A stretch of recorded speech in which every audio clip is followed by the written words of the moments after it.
يا مساء الفل، ازيكم؟ عاملين ايه؟ يا رب تكونوا بخير. غششوني بقى كده وقولوا لي الغدوه ايه النهارده هعمل معاكم حبه كوسه جميله جدا. وطبعا كلنا عارفين قد ايه الكوسه مغذيه وجميله وكلها فوائد، وكمان اطفالنا بتحبها جدا جدا. معايا كده حله على النار، وطبعا كلنا عارفين الكوسه كلها فوائد وجميله قوي وهتعجبنا بالطريقه دي. انا بعملها ببصل على توم. قولوا لي كده، انتوا بتعملوها بتوم بس ولا ببصل بس ولا بالاتنين كده على بعض؟ انا بحب اعمل اي خضار كده بالبصل على توم، يعني البصل يكون اكتر والتوم حبه كده صغيرين قد معلقه كده توم صغيره وبصلايه متوسطه. دي بالنسبه للاكل الخضار اللي انا بعمله. انزل كده بمعلقه زيت كده كبيره. هعمل معاكم اكله كده خفيفه النهارده وايه، ونغشش بعض كده ونقول هنعمل اكل ايه، حتى لو مش شرط كده الاكله تكون جديده او اختراع كده مني. لا، هي اكله تقليديه جدا ومن زمان قوي واحنا ايه طالعين متربيين عليها.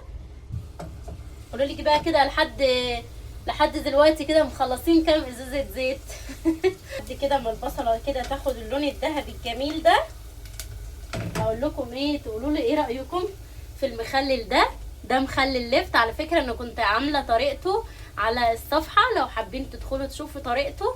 هو سهل جدا وما فيهوش اي اختراعات، وكمان مفيد قوي لان انا حاطه فيه طبعا البنجر اللي بيديه اللون ده، فمفيد كمان يتخلل مع اللفت ويتاكل عادي. فلو حابين الطريقه ممكن تدخلوا تشوفوا الطريقه على الصفحه وايه، وتلحقوا كده تجيبوا منه قبل ما يخلص، وبينفعنا وما نقدرش نستغنى عنه كده طول الصيام جنب الاكل بصراحه. بصوا كده انا بخلي البصله كده تبتدي تاخد لون كده، وبنزل عليها بالثوم عشان يكملوا تشويح مع بعض وياخدوا ايه اللون الذهبي كده مع بعض كانهم ايه حاجه واحده. جربوا كده لو بتعملوها كده بحاجه واحده بس، جربوا كده تكملوا كده بالثوم. نحط كميه كده من البصل قليله ونكمل كده بنص معلقه صغيره كده توم، هتدي طعم. وتقولوا لي رايكم ايه. ماشي كده انا عندي كده البصل والثوم خدوا اللون الذهبي الجميل ده. شايفين بقت الاتنين كانهم حاجه واحده، خدوا نفس اللون. فايه هنزل معايا بالطماطم، بس اهم حاجه تكون متصفيه عشان تبقى حلوه كده.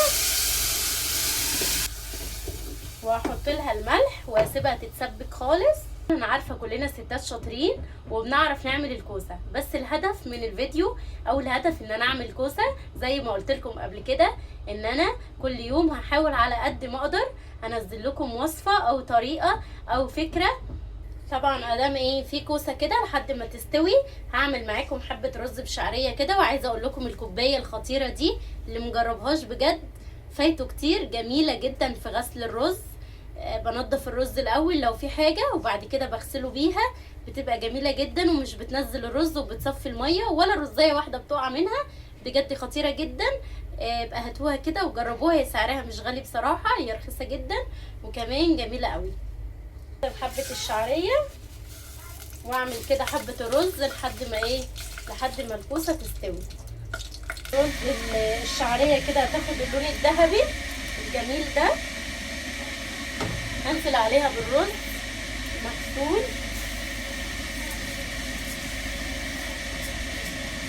وعايزه اقول لك بقى في الرز عشان ما يعجنش منك، انا عارفه ان انتوا شاطرين وانتوا تعلموني، مش هعلمكم. فاقلب الرز كده كتير لحد ما يتشوح كويس جدا عشان ما يعجنش. انا كنت ظابطه الملح بتاع الكوسه، هنزل كده بالكوسه الخطيره دي. طبعا بعد ما قطعتها غسلتها كويس جدا وكنت غسلاها برده كويس قبليها، وترش عليها كده حبه ملح عشان تنزل لو فيها مراره او حاجه تنزلها وتبقى طعمها كده محلي معايا. فهنزل كده بالكوسه بتاعتي على الصلصه دي وهقلبها وهسيبها تكمل سوا. ممكن تضيفوا مكعب مرقه خضار، بس هو عايزه اقول لكم ان كترها كتير. هتستخدمي مرقه خضار او مرقه دجاج، اهم حاجه ما تكونش بتستخدميها كل يوم، يعني كل فتره كده ممكن تستخدميها، بلاش كل يوم عشان كترها طبعا مضر جدا. بعد ما الكوسه استوت معايا هضيف لها الكمون، ويفضل يتضاف كده في الاخر عشان ما يديش مراره كده في الاكل. هضيف لها كده حبه كمون وهقلبها وطبعا كلنا عارفين الكوسه من الحاجات اللي ممكن تتهري بسرعه، فايه مش هزود عليها السوا قوي، وهي مع السخونه كده بتكمل سواها عشان ما تتهريش وتبقى ايه معجنه. بصوا جمال الكوسه بجد خطيره. طبق زي ده بقى جنب طبق رز كده بشعريه هتبقى غدوه جميله كده وخفيفه، واطفالنا هتحبها جدا. الرز بتاعنا استوى كده وبقى مفلفل كده ومش معجن وجميل جدا. اهم حاجه نشوحه كده كويس عشان ما يبقاش معجن معايا. نحط كده الجمال ده كده، وبقى معانا كده طبق الرز الخطير المفلفل بالشكل ده كده مع طبق الكوسه. ودي احلى غدوه وسهله وبسيطه واقتصاديه كمان وخفيفه كده وعلى قد الايد واطفالنا هيحبوها جدا.